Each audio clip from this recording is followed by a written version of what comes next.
Semua orang yang pernah dikuliti untuk dijadikan lentera kulit manusia tahu bahwa sebelum dikuliti, kulitnya harus dirawat agar halus dan lembut, supaya bisa dijual dengan harga tinggi. Setiap malam, ibu memeriksa tubuh kakakku dengan membuka bajunya. Jika ada sedikit saja luka atau goresan di kulit kakakku, ibu akan panik. Kakakku tidak merasa aneh, malah bangga. Dia bilang itu adalah tanda cinta ibu padanya. Tapi aku tahu, dia akan segera dikuliti. Anak kesayangan ibu cantik sekali. Sebelum tidur, ibu mulai membuka baju kakakku untuk memeriksanya. Kulit kakakku halus dan lembut, seputih salju, bersih tanpa cacat. Apa ini? Tiba-tiba ibu berteriak. Aku melihat, dan wajahku langsung pucat pasi. Terlihat bintik merah di leher kakakku yang putih. Meskipun kecil, itu adalah masalah besar di keluarga kami. Ibu marah dan menarikku, lalu menamparku dengan keras. Bukankah kau yang harus menjaga kakakmu? Apa yang terjadi ini? Selalu begini. Setiap kali kakakku terluka sedikit saja, ibu melampiaskannya padaku. Aku sangat ketakutan sampai gigiku gemetar. Dengan terbata-bata aku berkata, dari sela-sela gigiku, bukan salahku, itu gigitan nyamuk. Ibu melototku dengan kesal, lalu melanjutkan memeriksa tubuh kakakku. Bahkan ketiaknya pun tak luput. Setelah memastikan hanya ada satu bintik merah di lehernya, barulah dia menghela nafas lega. Untungnya di leher. Baiklah, sekarang timbang berat badan. Kakakku dengan patuh berdiri di atas timbangan. Aku mendekat untuk melihat, masih sama seperti sebelumnya. 42 kg. Dia sudah mempertahankan berat badan ini selama 3 tahun. Kerutan di dahi ibu akhirnya menghilang. Dia bilang pada kakakku asalkan tidak lebih dari 43 kg tidak apa-apa. Karena terlalu gemuk tidak baik untuk kesehatan. Tapi aku tahu, ibu berbohong. Sebenarnya, jika terlalu gemuk, lapisan pertama yang terkelupas adalah lemak. Sulit untuk dipisahkan. Hanya tubuh yang proporsional yang bisa menghasilkan kulit manusia yang utuh. Aku juga pernah menjadi kesayangan ayah dan ibu. Mereka menyayangiku dan kakakku sama rata. Siapapun yang terluka atau kurus, mereka akan menangis dan bilang kasihan. Sampai suatu malam setahun yang lalu, aku terbangun karena ingin buang air kecil. Saat turun ke bawah untuk ke toilet, aku melewati kamar orang tuaku. Dan kebetulan mendengar suara mereka berbicara. Di tengah malam yang sunyi, suara ibu terdengar sangat jelas. Coba kau bicarakan lagi dengan Pak Tua. Si sulung pasti bernilai setidaknya 60.000, kan?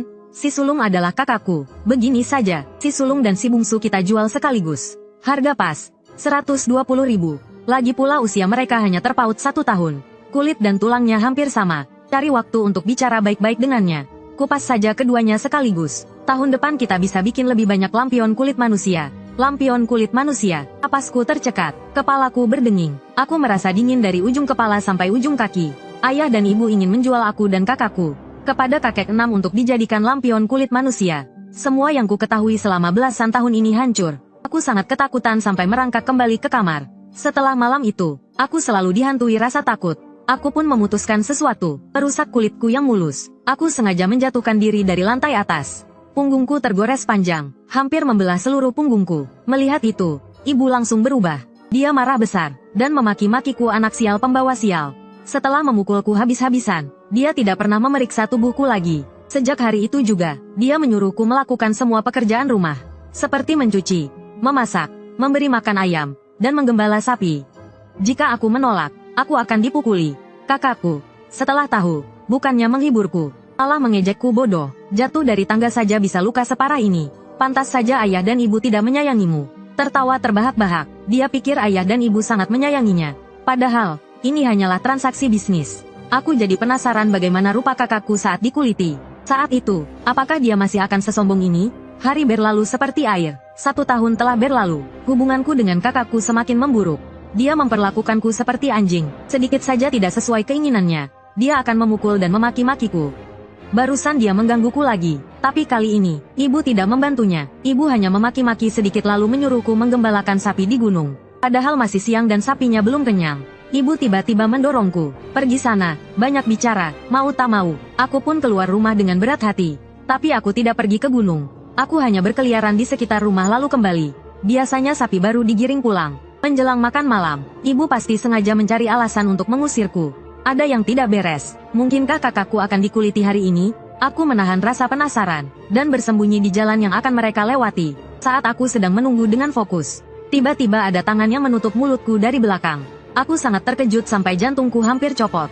Saat menoleh, ternyata itu Bibi 7. Dia adalah dukun di desa kami, yang khusus mengurus pemakaman. Katanya dia bisa melihat orang yang sudah meninggal, dan bahkan bisa berbicara dengan mereka. Tapi aku tidak terlalu dekat dengannya. Aku sangat kesal karena tiba-tiba dikejutkan. Dia berkata dengan serius, kakakmu akan mengalami kecelakaan hari ini.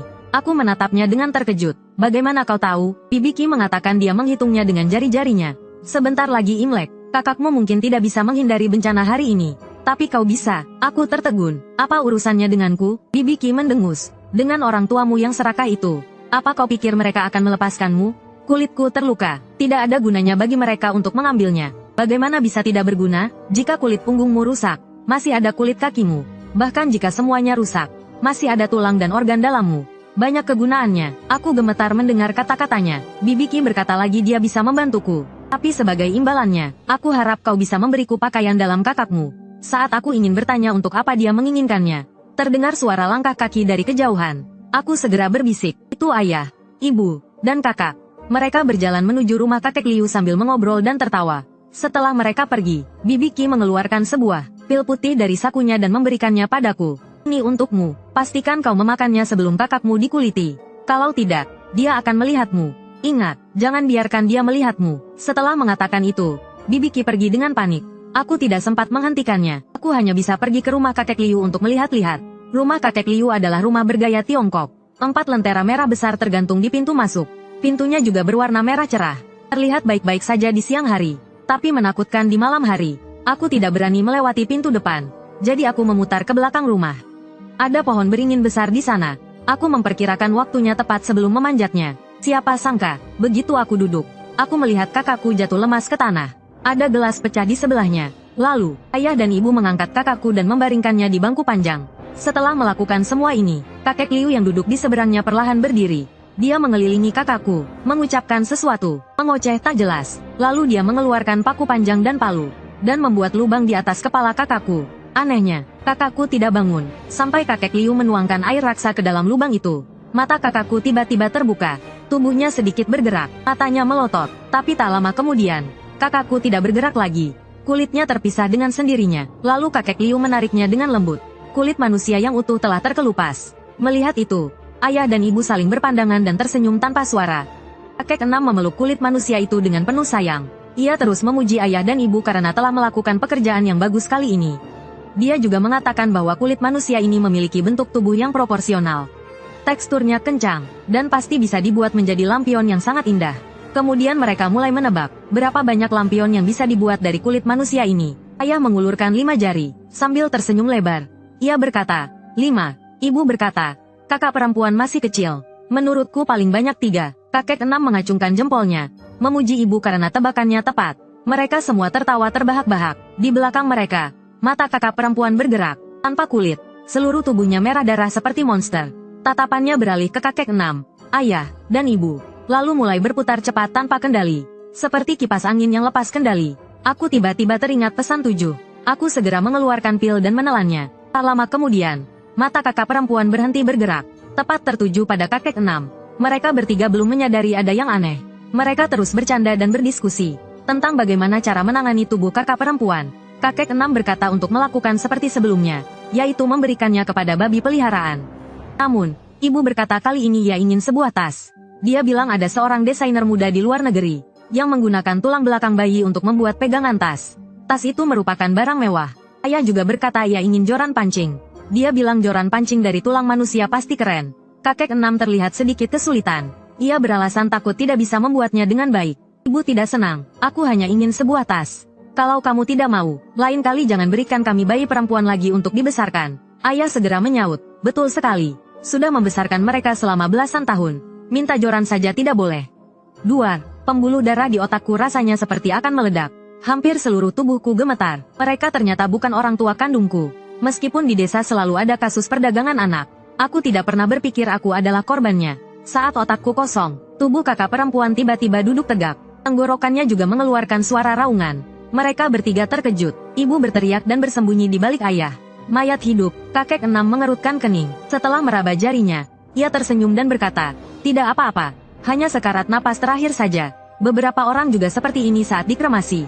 Sebentar lagi akan baik-baik saja. Benar saja, kurang dari 1 menit, tubuh kakak perempuan tumbang lagi. Ayah dan ibu baru bisa bernapas lega. Sebelum ayah dan ibu pulang, aku memberikan pakaian dalam kakak perempuan kepada 7. Lalu aku berlari ke gunung untuk membawa pulang sapi. Setelah selesai melakukan semua itu,